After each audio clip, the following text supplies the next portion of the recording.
নমস্কার। পায়েল সেনের লেখা আজকের গল্প অকাল বোধনের কাহিনী। অকাল বোধন।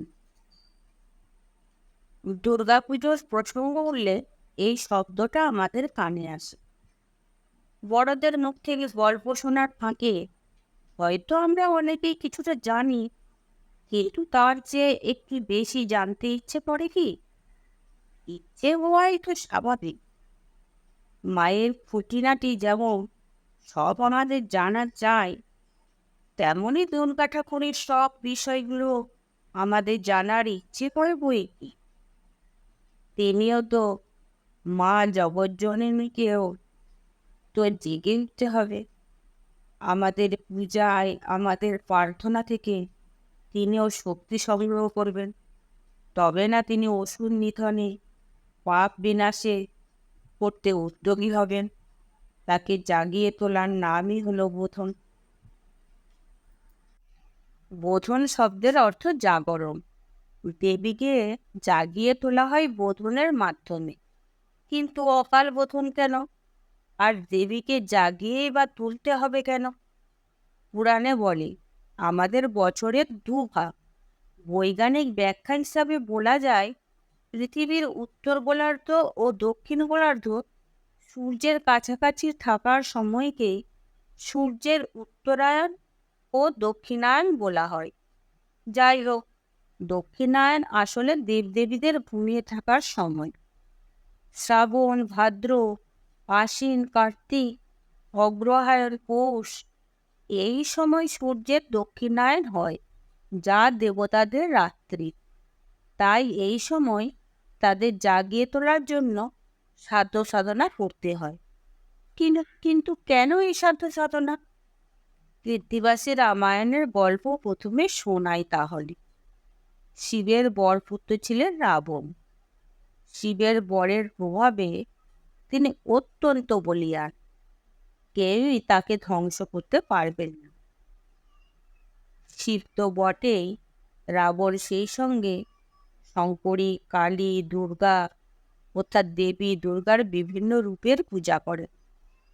রাবণের স্তুতিতে সন্তুষ্ট হয়ে রাবণকে দেবী কালিকা যুদ্ধক্ষেত্রে তার কোলে স্থান দেন। এই দৃশ্য দেখে রামচন্দ্র সহ সকলেরই মনোবল ভেঙে যায়। তার অনুচরেরা বিলাপ করতে শুরু করেন। রামচন্দ্রের মনে হয়, স্বয়ং শিব এবং কালিকা যদি রাবণকে উদ্ধার করতে তৎপর হন, তাহলে তার পক্ষে রাবণকে হত্যা করা একেবারেই অসম্ভব। রামের করুণ অবস্থা দেখে দেবরাজ ইন্দ্র খুব চিন্তিত হয়ে পড়েন। রাবণকে আটকানো না গেলে তাহলে তো সে যে কোনোদিনও দেবতার চেয়েও শক্তিশালী হয়ে উঠবে, এই আশঙ্কায় ইন্দ্র ব্রহ্মার কাছে গিয়ে বলেন, শ্রী রামচন্দ্র সীতা উদ্ধারের আশা প্রাণ ত্যাগ করেছেন এবং তার অনুচরেরা বিলাপ করছেন। ব্রহ্মা অনেক ভেবে রাবণবধের উপায় বের করলেন। তিনি নিজে প্রথমে মহামায়ার আরাধনা করলেন। তারপর দেবরাজ ইন্দ্রকে নিয়ে তিনি স্বয়ং উপস্থিত হলেন শ্রী রামচন্দ্রের কাছে। গিয়ে বললেন, অকালে বোধন করি পুজো দেবী মহেশ্বরী, তরিবে হে এ দুঃখ পাথার। অর্থাৎ দেবী দুর্গাকে নিদ্রা থেকে জাগ্রত করে তাকে পূজা করতে হবে। তিনি রাবণবধে শ্রীরামকে সাহায্য করলেন। ব্রহ্মার পরামর্শ শুনে শ্রী রামচন্দ্র শ্রী শ্রী চণ্ডীপাঠ সমাপ্ত করে আশ্বিনের শুক্লা ষষ্ঠীর সন্ধ্যায় দেবীর বোধন করলেন। তিনি নিজের হাতে দেবীর মূর্তি করেছিলেন এবং তার মধ্যে নবপত্রিকা স্থাপন করে সপ্তমী পূজা, অষ্টমী সন্ধি পূজা এবং নবমীর পূজা সমাপন করলেন। কিন্তু এত বছর পরেও রামচন্দ্র তার তপস্যার ফল পেলেন না। দেবী দুর্গা বা মহেশ্বরী তাকে দেখা দিলেন না। রাম দুঃখে কাতর হয়ে জয়ের আশা প্রায় ছেড়ে দিলেন। এই সময় বিভীষণ তাকে পরামর্শ দিলেন 108টা নীলপদ্ম দিয়ে দুর্গার পূজা করার জন্য। দেবীসহ অর্থাৎ দেবতাদের যে হদ, সেখান থেকে রামের সবচেয়ে অনুগত সহচর হনুমান গিয়ে সংগ্রহ করে আনলেন গুনে গুনে 108টি পদ্ম। কিন্তু পুজোর সময় ঘুরল কি কাণ্ড! সেখানে পদ্ম রয়েছে 107টি। কোথায় গেল আর একটি পদ্ম? তন্ন তন্ন করে খুঁজেও কোথাও পাওয়া গেল না। আসলে খুঁজে তো কোনো লাভ ছিল না। স্বয়ং দুর্গাই রামচন্দ্রের পরীক্ষা নেওয়ার জন্য সরিয়ে রেখেছিলেন একটি পদ্ম। তিনি বুঝে নিতে চাইছিলেন দেবীর কৃপালাভের জন্য শ্রী রামচন্দ্রের কতদূর ব্যাকুল হয়েছে। আর একটি পদ্ম সংগ্রহ করার মতো একটা অসম্ভব কাজও তিনি সম্পন্ন করতে পারেন কিনা। শ্রীরাম অবশ্য হেরে যাওয়ার পাত্র নন। তিনি সকলকে জানালেন, লোকে তার নয়নকে নীলপদ্মের সঙ্গে তুলনা করেন। পদ্ম না পাওয়া গেলেও তিনি নিজের একটি নয়ন উৎপাটিত করে দেবীর চরণে দান করে পূজা সম্পন্ন করবেন। পরিকল্পনা মতো তীর ধনুক নিয়ে রাম ঠিক যেই মুহূর্তে চোখে বাণ মারতে যাবেন, দেবী স্বয়ং এসে আটকে দিলেন রামের হাত। আসলে রামের ভক্তি দেখে তিনি অত্যন্ত সন্তুষ্ট হয়েছিলেন। এরপর রাম দেবীর পূজা সম্পন্ন করলেন। দেবী দুর্গার আশীর্বাদ লাভ করে তিনি রাবণকে বধ করতে সমর্থ হলেন। আশ্বিন মাসে অর্থাৎ অকালে দেবীকে জাগরণ বা বোধন করে পূজা করার এই সম্পূর্ণ প্রক্রিয়াই হলো অকাল বোধন। মহারাজ সুরত বসন্তকালে দেবীর পূজা করেছিলেন, যাকে বাসন্তী পূজা বলা হয়। সেটি দেবীর পূজার সঠিক সময়, কারণ ওই সময় তারা জেগে থাকেন। তাই ওই পুজোয় অর্থাৎ বাসন্তী পুজোর বোধন হয় না। ভগবতের একাংশে আবার বলা হয়েছে, সৃষ্টিকর্তা ব্রহ্মা রাবণ বধের জন্য প্রথমে দেবী দুর্গার স্তব করেন। শ্রীরামচন্দ্র যখন দুর্গা পুজোর আয়োজন করলেন, তখন সেখানে আচার্য হলেন দেবর্ষি নারদ। নারদের পরামর্শ মতোই রাম আশ্বিন মাসে দেবীর বোধন পর্ব সেরে হোম, বলিদান, উপবাস, পূজা প্রভৃতি অনুষ্ঠানের মাধ্যমে দেবীকে তুষ্ট করে রাবণ বধ করেছিলেন।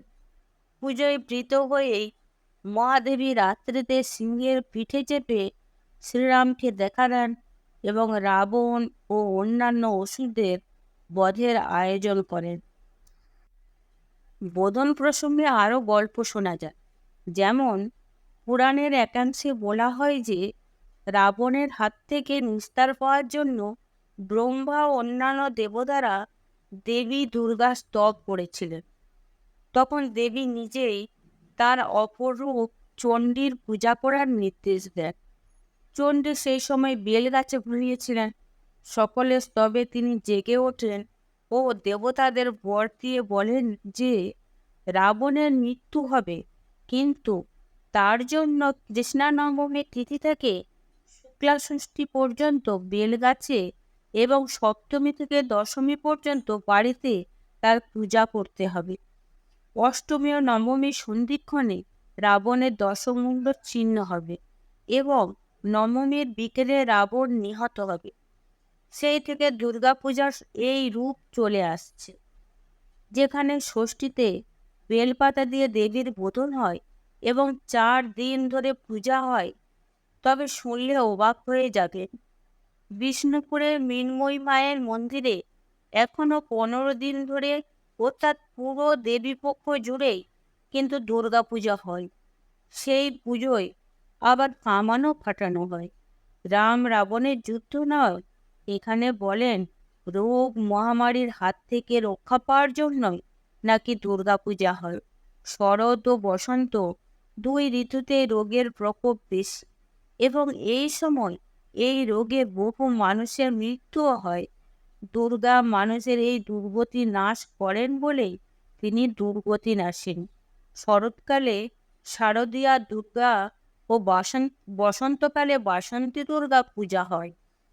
আসলে ভক্তি ও ধৈর্যের দৃষ্টান্ত দেখিয়ে রাম ও দেবীর আশীর্বাদ পেয়েছিলেন বলে শ্রীরামের অকাল বোধনের গল্পই আমাদের পছন্দ হয়। তাই এই গল্পই সবচেয়ে জনপ্রিয়। আমরাও বছরভর প্রতীক্ষা করি আশ্বিন মাসে দেবীর অকাল বোধনের জন্য। রাম যেমন চিরশত্রু রাবণকে বধ করেছিলেন, মহামায়ার কৃপায় পুজোর সময় মনে মনে সেই সুপ্ত বাসনায় দেবীর পায়ে নিবেদন করি আমরাও যেন শত্রু বিনাশ করে জগতের মঙ্গল করতে পারি। আমাদের সেই শক্তি দাও মা। নমস্কার। পায়েল সেনগুপ্তের লেখা অকাল বোধনের কাহিনীটি এতক্ষণ পাঠ করে শোনালাম। যদি কারো ভালো লেগে থাকে তাহলে অবশ্যই লাইক, কমেন্ট, শেয়ার এবং যারা এখনও সাবস্ক্রাইব করে দেননি তারা অবশ্যই সাবস্ক্রাইব করে দেবে।